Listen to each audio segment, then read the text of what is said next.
All right, thank you for staying with the Monday Report. Let's start the discussion on El Nino. Is it on? Is it off? Just about 2 months ago, the Meteorological Department said the chances of El Nino is 99%. Now it's somehow been downgraded to intense rainfall. So is it on or is it off? That's the conversation we're having with my guest in studio, His Excellency Francis Mwangangi, Deputy Governor for Machakos. Thank you very much for making time. Bramwell Simiyu is here, Chief Officer, Disaster Management and Coordination, Nairobi City County Government, and also the Chairman, Multi-Sector El Nino Mitigation Team. Thank you very much for making time. Thanks for having me. And His Excellency Dr. Matthew Owili, Deputy Governor for Kisumu, is joining us from our Kisumu studios. Thank you very much for making time. And Dr. Owili, I'll start with you. Nyando is in part of Kisumu where it's prone to a lot of flooding when there's a lot of rain. What are you preparing for now? Are you preparing for El Nino or just enhanced rainfall? Well, first of all, thank you, Trevor, for having me in the program. I want to start by saying that the best advice, professional or otherwise, is normally reserved for the head of state. Now, the head of state would then communicate that kind of, mitigation measures, if you take this as a case in point, through the relevant ministries and the relevant departments. Now, the state did say, the national government for that matter, that we will have El Nino. Then all of a sudden they have said we will not have El Nino. We have no reason to doubt them. But the case of Kisumu, and going straight to your question, is basically different. Different in the sense that we have had flooding probably every year. And for all the time, I mean, ever since independence, we've been hoping that one day we will deal with the issue of flooding caused by River Nyando by constructing the Koru Soil Multipurpose Dam. But that is a story for another day. Now, I know that out of the advice of the government, national government for that matter, many counties were in some panic mode. Now, in Kisumu, for example, Governor Nyong'o was not in panic mode, and we have a team that has been working every year to help mitigate the menace of the floods of River Nyando. So what we have done and what we've done every other year is just to have the team do an assessment. I mean, which are the areas that are likely to be more affected, and who are these guys who are likely to be affected? Yeah. Which, for example, institutions, are they schools, are they churches, are they homes? And which are the culprits? Is it River Nyando alone, or are there streams? And so that is what basically we have done here. And the other thing we've done is to ensure that whatever needs to be done, if it means desilting of rivers, we have always planned to desilt rivers and streams every single year. Okay. Is it embankment of those rivers? You have always planned to do that every single year. Is it a team that must be put in place so that in the event, the unlikely event that we have flooding, that is done. That is all that the governor and the team that is working in the county Kisumu have done. And yeah, just to inform you, Trevor, there has been no major or shift in our budget as a result of what the national government, through the relevant agencies and ministries, passed on to the counties. Okay. So basically, we have been working with the budget of the emergency, department or the emergency, team in the county, which just stands at, 50 million, and nothing else has been done out of the ordinary. Okay. His Excellency, let me bring in on this, Mwangangi. What is the situation in Machakos? Are you now preparing for El Nino, or is it enhanced rainfall? Because there seems to be a lot of confusion now. Thank you for the invite. What I want to say is in Machakos, under the leadership of the governor, plus also now national government represented by the county commissioner, there is a team at county level. So far, we have not relaxed our preparations as far as El Nino rains are concerned. So you're still doing it as if El Nino is coming? Yes, because the measures we had put in place, we are hoping there will be much rains. And what are some of those measures? The one was to ensure all the water runways in our urban. Machakos is both urban and rural county. And then in our urban setups, we have tried as much as we can to ensure we open up, we desilt all water runways so that water can have its passage. At every ward through the county government, in order to harvest as much as possible these El Nino expected rains, we are doing 70 to 80 dams, which are almost now being concluded in every ward of Machakos County. Now, the other thing is when it was announced that these El Nino rains will be coming, Her Excellency the Governor gazetted El Nino emergency funds, which we have 90 million. So now, but this is specifically for El Nino. For El Nino, yes. Now that the national government has already pronounced itself otherwise, we are waiting to see. But still, we'll go ahead and harvest the water. So will you be redeploying these resources, or do they remain with the dams and the water pans that you're trying to have in the counties? Minutes ago, I was with the governor. And our position is that we keep the monies until we see how the weather will behave. Because it is the same government that pronounced itself through meteorological department. Maybe you never know. By another 1 week or 2 weeks, might actually come. So we want to be ready. And the county level committee, which is headed by the governor, I deputize her, and then there is also other officials, including the county commission and the national government officials. At ward level, we also have those committees incorporating both national government officials, our officials, and other local elected leaders. We have a committee that in the event of anything, they can transmit that information to the county committee, which will get in touch with the national committee handling disaster. So as Machakos County, we want to be ready, because we don't want to lose any life or property. We want to try as much as possible to take good care of our people. All right, let me bring in Simiyu on this. Simiyu, as a disaster management expert, do we have a set protocol of de-escalating possible disasters? Like for the forest, when there's going to be fire, they move from orange to amber to green, sometimes to red. Do we as a country have a set protocol, or even Nairobi County itself, of de-escalation? And are we putting that protocol in place now, or are we still acting like El Nino is coming?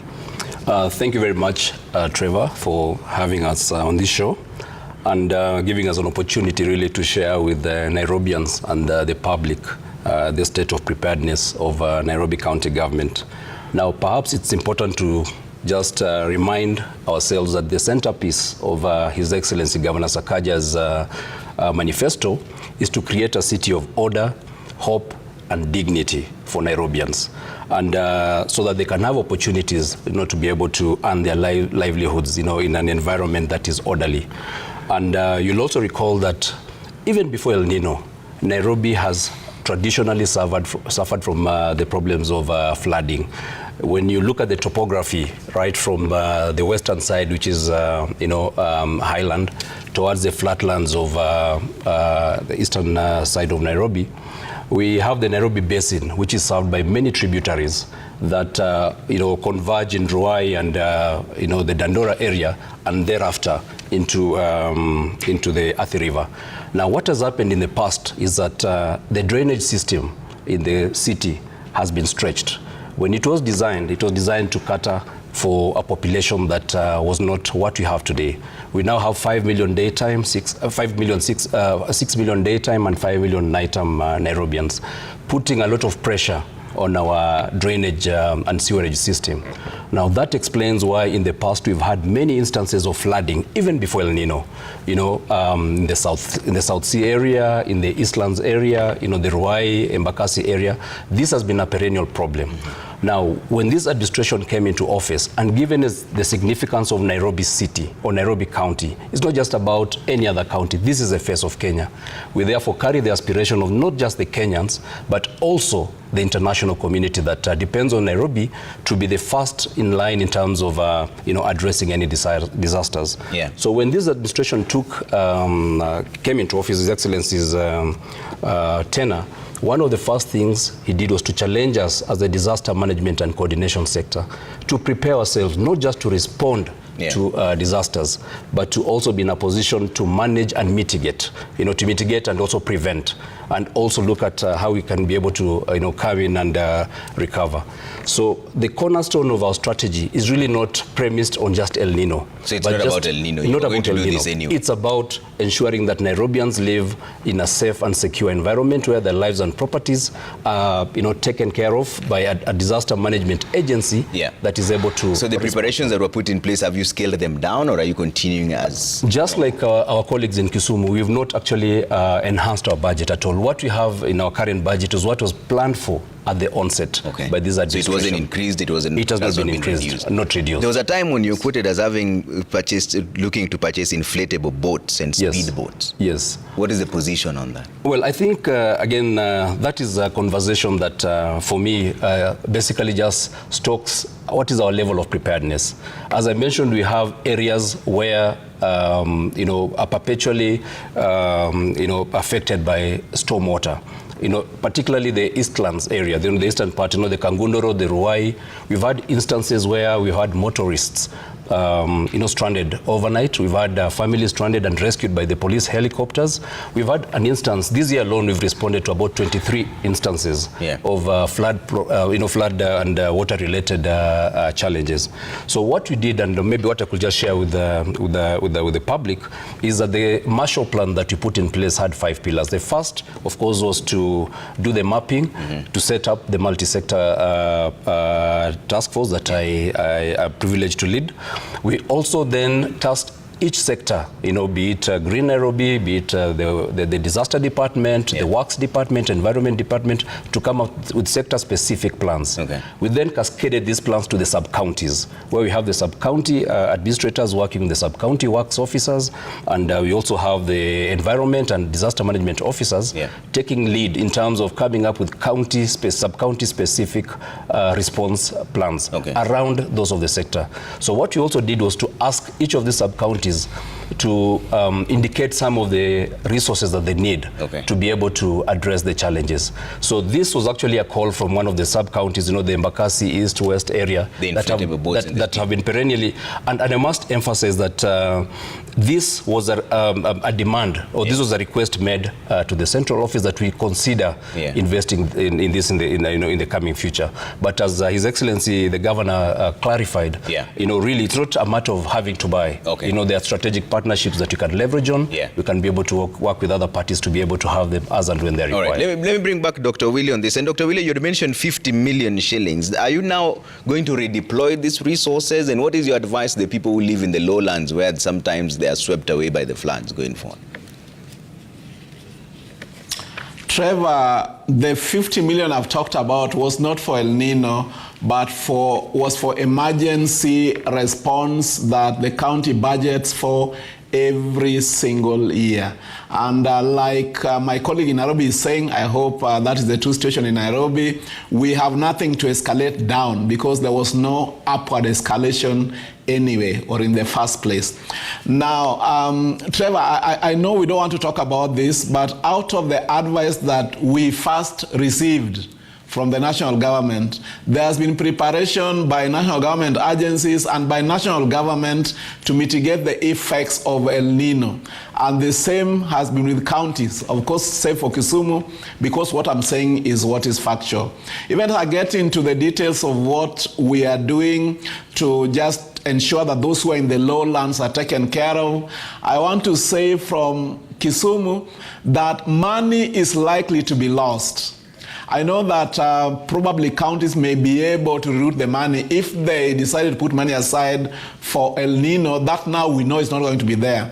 But you also have national government agencies and national government who are putting a lot of money that, you know, if the country is not keen, will be lost. I want to just let you know that in the last 2 weeks, for example, we have had a 2-day symposium in Kisumu, national symposium, you know, that is talking about disaster risk reduction. So basically, agencies, national government, many county governments, by the way, were basically ready to mitigate the effects of El Nino by spending some, you know, amounts of money in some specific areas. Even if not for this meeting, I think that that's something that needs to be done. Now, what we've done in the county of Kisumu, for example, we have mapped out, just like I said earlier, but we have also set up what we call here and elsewhere, of course, you know, rapid response teams that is both at the county, is at the sub-county, at the ward, and at the village level, because in as far as our structure is concerned in the county of Kisumu, the lowest level of county government administration is at the village level. We have an emergency response center at the county with a toll-free number. Now, this has been there since the days of you know, COVID-19. We have also mapped out facilities that are likely to be affected. So, for example, if there's a dispensary or a health center that may be flooded, then those who are living around there then must get alternative avenues for seeking help in the event that they get affected. Now, we also have partners like the Red Cross and the business community in Kisumu, who have worked together to put in place what we are calling wash commodities that you know, we may quickly use to intervene in the event that you know, we experience more rains that we have done before. And all this, Trevor, has been done by the people of Kisumu and the people of the region, and especially the business community and their partners, just for free. We are not buying. I mean, the people come together and just contribute things so that when things happen, we are able to respond. Okay. In Mwangangi, so now that you've mentioned that the money remains there, but Dr. Will is raising a very interesting point that money is likely to be lost because there were already people who are planning to use this money. In Machakos and Wavinya Ndeti, I don't think that how was anything that is budgeted for. The fact that we are saying we are going to hold it there doesn't mean it's going to be used. In case El Nino rains are not there, then there will be supplementally to reroute the money to other areas. But for now, we just wanted to close our figures to ensure we are ready just in case of anything. By the way, you know, in Machakos we have 2 major rivers that go through that county. One is Tana River and another one is just Other River. You expect once what Nairobi is doing and the upper counties of Kiambu and even Kajiado, if they open their waterways just as we are doing, you expect a lot of water to go down the stream, even if whether the El Nino rains will be there or not. So we have to be ready just to take care of our people. Okay. And Simi, you know, I'm concerned that you're saying that you are going to do this whether there's El Nino or not. Yes. Because that's the thing. If we were expecting El Nino, then how would you say that the current preparations would suffice? This was going to be more enhanced rainfall. Are you then saying that if that crisis would have happened, would you have been able to handle it, considering you are acting like normal? Trevor, let me just again repeat that part of the reason we've had perennial flooding in Nairobi has been as a result of blocked drainage systems. Over time, because of dumping, because of human interventions, our drainage system had become very dilapidated. And you'll appreciate that one of the cornerstones of creating a city of order under Governor Sakaja's administration has been the recruitment of the 3,000-strong Green Army that you may have seen working quite hard in all the sub-counties, unclogging and unblocking the drainage so that we can allow the flood water to flow where it's supposed to flow. You know, when you have a properly designed and maintained drainage system, then you cure the problem of flooding by half. So that has been really the cornerstone of this administration, to say that, look, let us unclog and unblock the drainage system. Secondly, we recognize that a great number of Nairobians live along the river system. Yeah. So we've also had a second pillar other than the infrastructure-focused interventions that have to do with unclogging the drainage system, identifying those buildings that are at risk, built in flooded areas. We've also been working quite closely with other stakeholders to identify those residents that live along the river system. Okay. We estimate that close to 5,000, there are about 5,000 structures along these river systems. Okay. And even before El Nino, we've had challenges. Yeah. So we've been working quite closely as just part of our response protocol that you spoke about, that how do we safeguard the lives and livelihoods of those Nairobians that live along, the Mathare River, those that live along the Ngong River in Kibera, those that live along the Nairobi River. Yeah. We had an unfortunate incident about 6 months ago when we lost the lives of Ashley Nyaboke, a 12-year-old whose family was swept away at night, while they were asleep. That was not El Nino. We have the existential threat of flooding in Nairobi, and I think our responsibility as this administration is to de-risk flooding amongst many other hazards that we face. Okay. We have fires, we have diseases that come with waterborne diseases and so on and so forth. All right. So as a county government, really our strategy is to have a holistic and consistent. Like I mentioned, Nairobi is actually at a pedestal. Yeah. It is a capital city, and therefore our measure of being preparing for disasters must be at par with the best cities in the world. Okay. And really that is the ambition of this administration, to have a robust, consistent, dependable disaster response strategy as and when they occur. Okay. Dr. Willie, as we wind up on this, because we've run out of time, in just a sentence or two, would you say that Kisumu is ready, whatever happens, whether there's a El Nino or not, are you ready to handle it?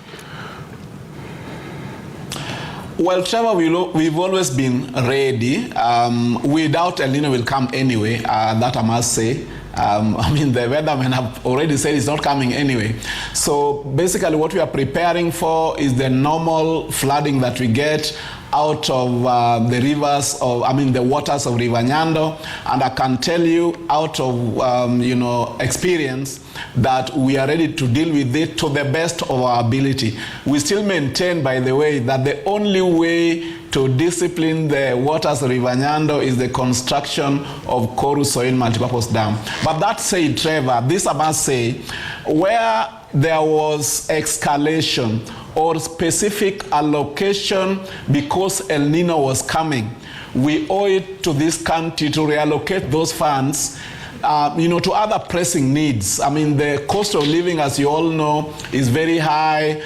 We have, kids who are not in school because they are not able to pay their fees. And so we are hoping that those counties and national government agencies who allocated money specifically for El Nino, now that the president, through the good advice of the professionals in those particular fields, have said that there's no El Nino, we need to have those funds reallocated for what may be of use, in this country. If Kisumu is not complaining, and yet we are at the lowest basin, we have most of the rivers from the highlands draining here, I think then other counties and other government agencies really must put the money that they allocated to what will be of benefit of this country. Had you received any allocation from the national government as counties in terms of El Nino?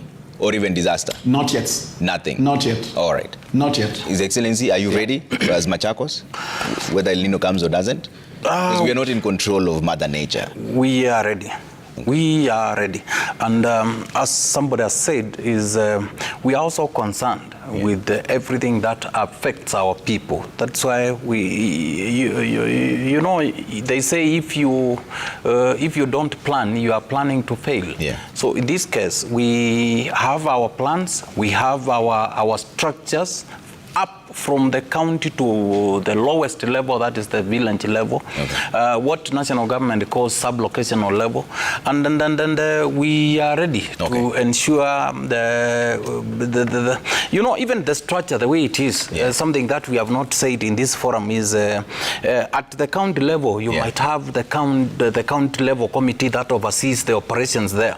But even there is also a national disaster committee that in case something that is beyond the county, you can transmit that information to ensure action is taken timely. All right, Simiyu, one line. Are we ready as a Nairobi?